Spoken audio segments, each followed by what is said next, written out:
Buen día, mi nombre es Daniel Enrique Gómez Pérez, estudiante de la Universidad Nacional Abierta y a Distancia, UNAD, en la Escuela de Ciencias Administrativas, Contables, Económicas y de Negocios, ECACEN, para la materia de Pensamiento Sistémico y Disrupción para el Desarrollo Organizacional. En este momento vamos a dar cabida a la unidad 2, Conflicto, Diagnóstico y Cambio Organizacional, con las respectivas lecturas de los mismos temas. Vamos a responder las preguntas: ¿qué es el conflicto organizacional y qué es el cambio organizacional? Iniciamos. ¿Qué es un conflicto? Vamos a hacer primero la definición de conflicto. Según la Real Academia de la Lengua, viene del latín conflictus, y en la primera definición nos dice que es un combate, una lucha, una pelea. En una segunda, que es un enfrentamiento armado. En una tercera, que es un apuro, una situación desgraciada de difícil salida. En una cuarta definición dice que es un problema, una cuestión, una materia de discusión. En una quinta definición, que es la psicológica, dice que es la coexistencia de tendencias contradictorias en el individuo capaz de generar angustia y traumatismo. Para mí es donde dos o más personas no están de acuerdo en alguna situación y se genera el conflicto. ¿Qué es el conflicto organizacional? Es donde se presenta una de las situaciones anteriormente mencionadas y que afectan la organización. Los conflictos son inherentes a las relaciones humanas, se presentan en todos los ámbitos donde los humanos se relacionan, pero lo importante es la percepción de estos conflictos. Existen dos perspectivas, la tradicional y la interracionalista. La tradicional es donde nos dice que los conflictos son malos, que se deben evitar, que no deben de existir conflictos en la organización, y la interracionalista es la que dice que los conflictos se pueden solucionar, que son oportunidades para que el grupo se fortalezca, y es donde pueden existir ciertos factores para que la compañía crezca. Estos conflictos se dan en todos los autores o los stakeholders de la compañía en todos los diferentes niveles. Tipos de conflictos organizacionales. Vamos a hablar sobre 3 tipos de conflictos organizacionales: por relación, por tareas o por procesos. En el primer caso encontramos por relación, que son por las incompatibilidades entre el grupo de trabajo.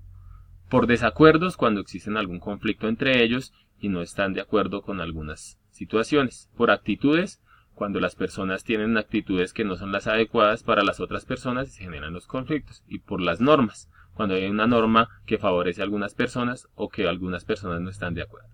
Continuamos con los conflictos por tarea, que son los que se realizan por trabajos. Entonces cada quien tiene un trabajo, de pronto ganando un mismo sueldo, y las personas se ven influenciadas por esto y pues pueden llegar a conflictos. Y por procesos, que es la forma como se hacen los trabajos.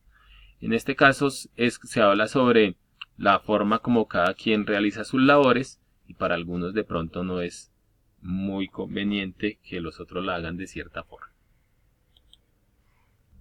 Causas de los conflictos organizacionales.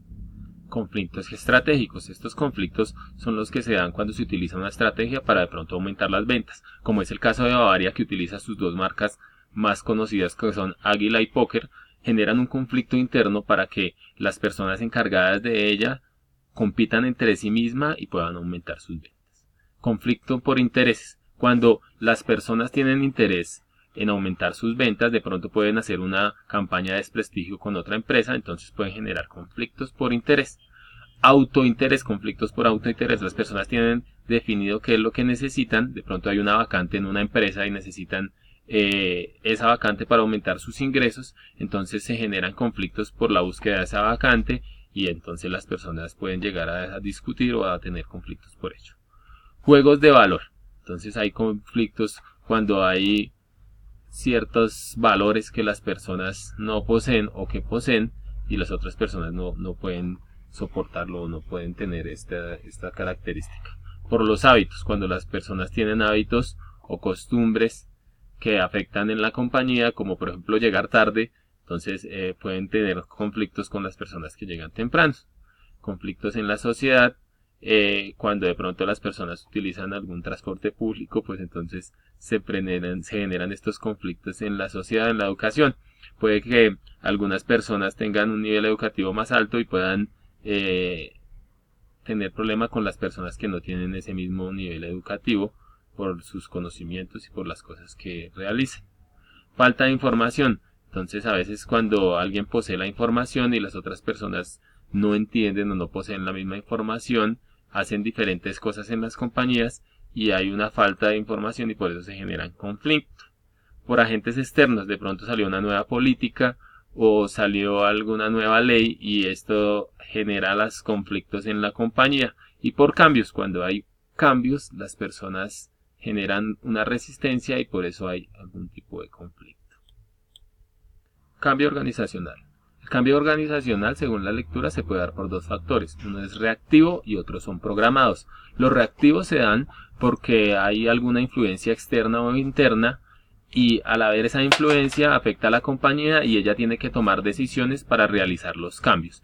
Y los cambios programados, que son por motivaciones de mejora.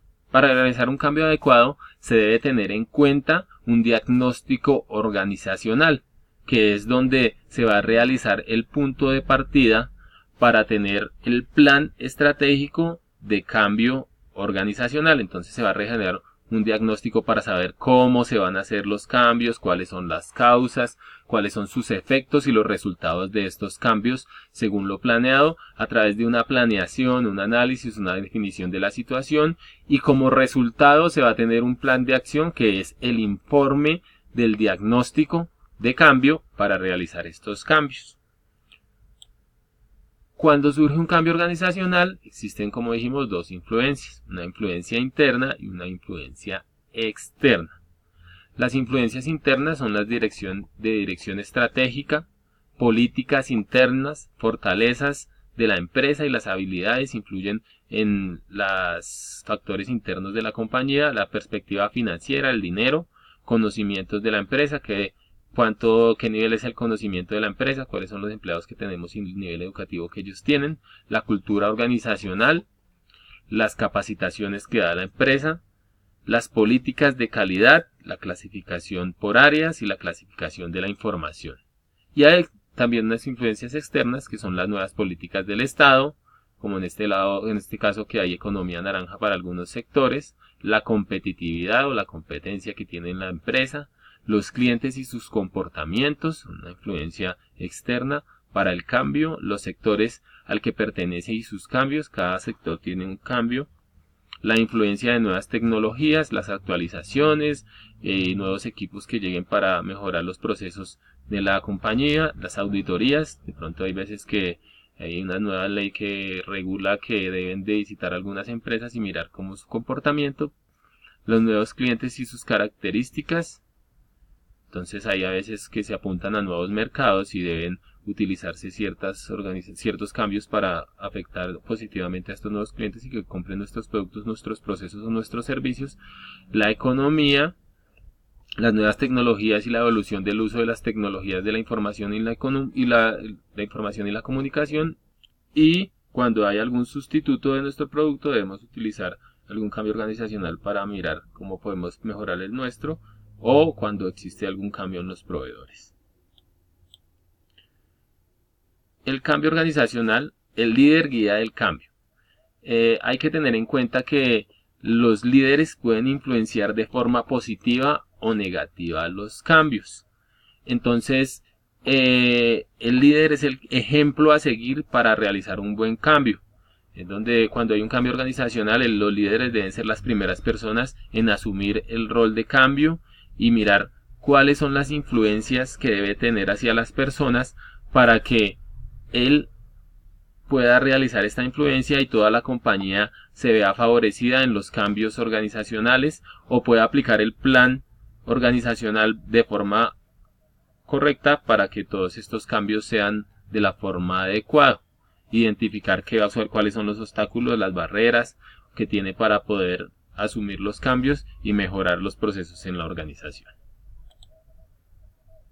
Cambio organizacional, los 10 elementos del cambio según Jones.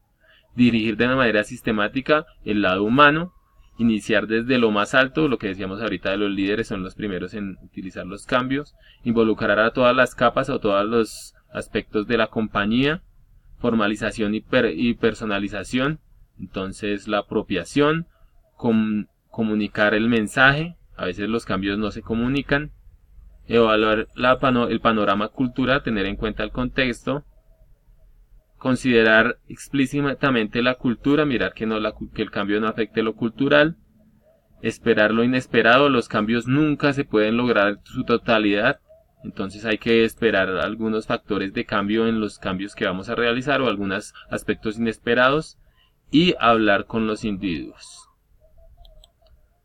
También encontramos en los cambios organizacionales los factores de resistencia o por qué las personas se oponen a los cambios. Resistencia al cambio o salir de su zona de confort. Las personas quieren estar siempre en su zona de confort, entonces son difíciles los cambios.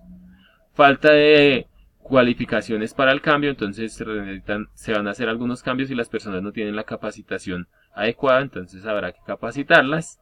Preferencias a personas o grupos o sectores, a veces los cambios se realizan solo en los sectores que generan más ingresos en la compañía, entonces existen algunas preferencias en esos para realizar los cambios y los otros sectores se ven afectados, entonces por eso hay una resistencia al cambio.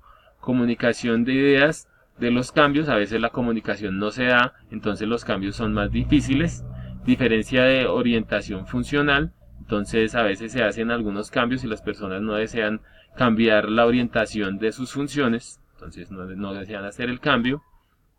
Estancamiento político y cultural de la organización, la empresa no se actualiza en sus políticas y en la cultura, entonces no existe un cambio. Entonces hay una modificación. Otro es la modificación en los roles, desean que las personas hagan otras funciones y ellas se resisten al cambio. Lucha por el poder o conflicto, cuando hay algún cambio existen unos nuevos cargos o a veces si la gente genera conflictos para obtenerlos. Externalidades negativas, entonces hay algunas otras personas que cuando se les comenta el cambio no desean hacerlos, entonces son que influencia negativa al cambio. Incertidumbre del futuro, no se sabe qué va a pasar, entonces las personas se sostienen del cambio o se rehúsan al cambio. Carencia de creatividad, los cambios no son creativos, entonces se ven monótonos. Protección de intereses, entonces cuando las personas creen que están haciendo las cosas bien, no desean hacer cambios. Estructura mecanisma, generan cambios que son mecanistas, o sea, que son rutinales y con conductas secuenciales, entonces no son adecuados. Cultura organizacional, a veces cuando la cultura organizacional está tan rígida y no afecta positivamente el funcionamiento de la organización, esa cultura organizacional se convierte en negativa y son resistencias al cambio porque ya están arraigados en ellos. Los hábitos que tiene la compañía, las personas, entonces también generan una resistencia al cambio. La gente no quiere cooperar, hay una baja cooperación, hay unas conductas egoístas para de pronto decir cuáles son los procesos que se desean, que hay nuevas tareas y el ausentismo, cuando no hay un líder o cuando las personas no desean realizar el cambio. Entonces hay unos factores de resistencia. En conclusión, los líderes desempeñan un papel vital en el proceso de cambio organizacional para resolver conflictos o evitarlos y ser ejemplo para estos cambios. Asimismo, la comunicación toma importancia para tomar las riendas de la transformación en pro de la compañía. Los cambios organizacionales deben ser planeados y estructurados teniendo en cuenta a las personas y los aspectos y el tiempo, y deben ser progresivos según su magnitud. Iniciamos por las personas, luego los grupos, las organizaciones y, si es posible, la sociedad.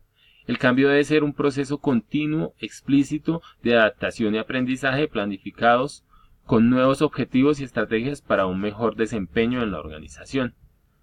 Listo, con esto terminamos. Muchas gracias. Espero que sea de su agrado mi presentación. Chao.